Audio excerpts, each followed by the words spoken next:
Bismillahirrahmanirrahim. Assalamualaikum warahmatullahi wabarakatuh. Perkenalkan, nama saya Sri Rahayu. Saya dari EKIS 4C. Tujuan saya membuat video ini untuk mereview tugas artikel dari dosen perpajakan saya.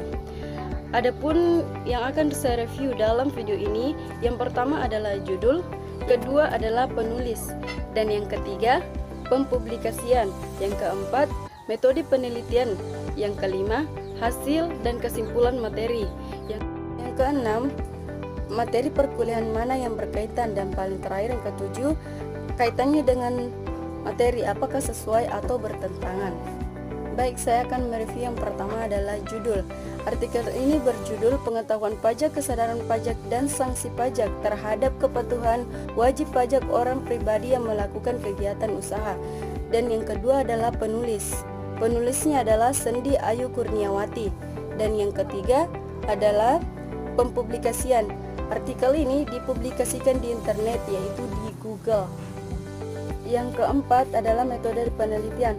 Metode penelitian artikel ini merupakan metode penelitian kuantitatif primer, yang dimana data-data penelitian didapatkan secara langsung dengan memberikan kuesioner pada objek penelitian, yaitu responden wajib pajak yang mempunyai usaha.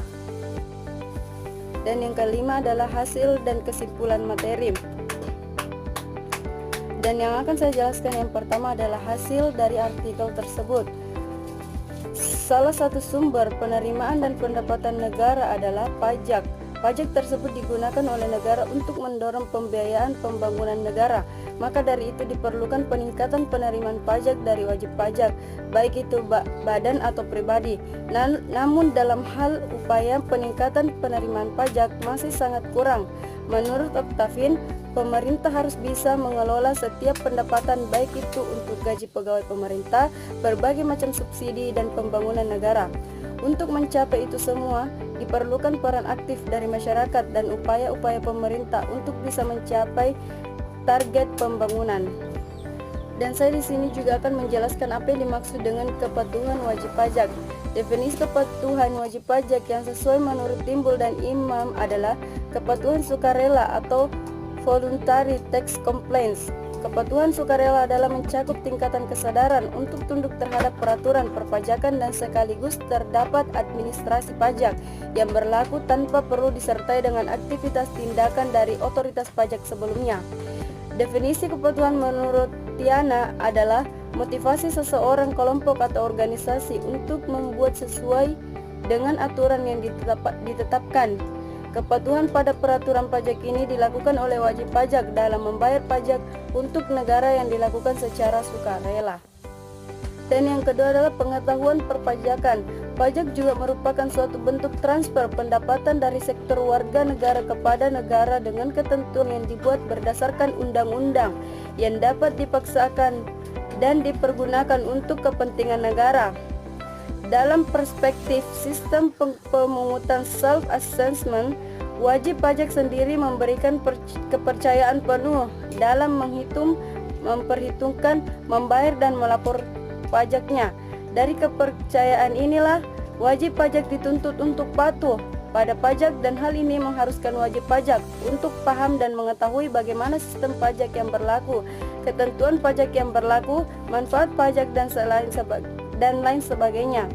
Tanpa ada pengetahuan yang diketahui, wajib pajak bisa enggan dalam memenuhi kewajibannya. Yang ketiga adalah kesadaran pajak. Kesadaran berasal dari pikiran kita yang sadar. Pikiran sadar adalah bagian pikiran manusia yang penggunaannya kita sendiri. Oleh karena itu, kita sadari kita bisa mengontrolnya untuk melakukan sesuai dengan kehendak kita atau tidak. Definisi kesadaran pajak menurut Nurlis adalah elemen manusia untuk mengerti akan realita dan bagaimana reaksi atau respon dari realita tersebut. Kesadaran wajib pajak akan menunjukkan bahwa mereka mau membayar pajak karena mereka merasa tidak dirugikan dan tidak ada dorongan. Namun kesadaran ini sering menjadi kendala karena banyak wajib pajak tidak mengetahui bukti konkret dari pembayaran pajak yang telah mereka lakukan. Yang keempat, sanksi pajak. Secara garis besar, sanksi dibagi menjadi dua, yaitu sanksi administrasi dan sanksi pidana. Sanksi administrasi adalah sanksi yang dikenakan dengan melakukan pembayaran kerugian finansial pada negara karena melaksanakan ketentuan peraturan perundang-undang tidak sebagai mestinya. Sanksi administrasi ini dapat berupa bunga, kenaikan dan denda administrasi. Sanksi pidana merupakan siksaan atau penderitaan dan benteng hukum agar norma perpajakan dipatuhi. Pembayaran atau penyetoran yang dilakukan secara tanggal jatuh tempo pembayaran atau penyetoran pajak akan dikena sanksi administrasi berupa bunga besar 2% per bulan yang dihitung dari tanggal jatuh tempo pembayaran sampai dengan tanggal pembayaran dan bagian dari bulan dihitung penuh 1 bulan. Dengan adanya sanksi-sanksi tersebut diharapkan adanya kesadaran dari wajib pajak untuk meningkatkan kepatuhan wajib pajak. Adapun kesimpulan dari materi artikel ini, yakni penelitian ini bertopik sesuai kepatuhan wajib pajak orang pribadi yang memiliki usaha yang berada di kawasan Sidoarjo. Tujuan dari penelitian ini adalah untuk mengetahui pengaruh dari pengetahuan perpajakan, kesadaran pajak, dan sanksi pajak terhadap kepatuhan wajib pajak orang pribadi. Keenam adalah materi perkuliahan mana yang berhubungan.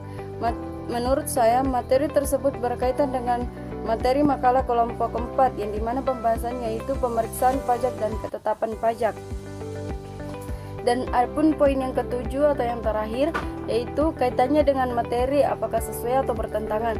Menurut saya kaitannya sesuai karena seseorang yang wajib pajak apabila tidak memiliki kesadaran untuk membayar pajak maka akan diperiksa oleh pegawai negeri sipil di lingkungan Direktorat Jenderal Pajak atau tenaga ahli yang ditunjuk oleh Direktur Jenderal Pajak, dan apabila melanggar maka akan dikenakan sanksi. Itulah tadi hasil review tugas artikel saya, kurang lebihnya mohon dimaafkan. Wabillahi taufiq wal hidayah. Wassalamualaikum warahmatullahi wabarakatuh.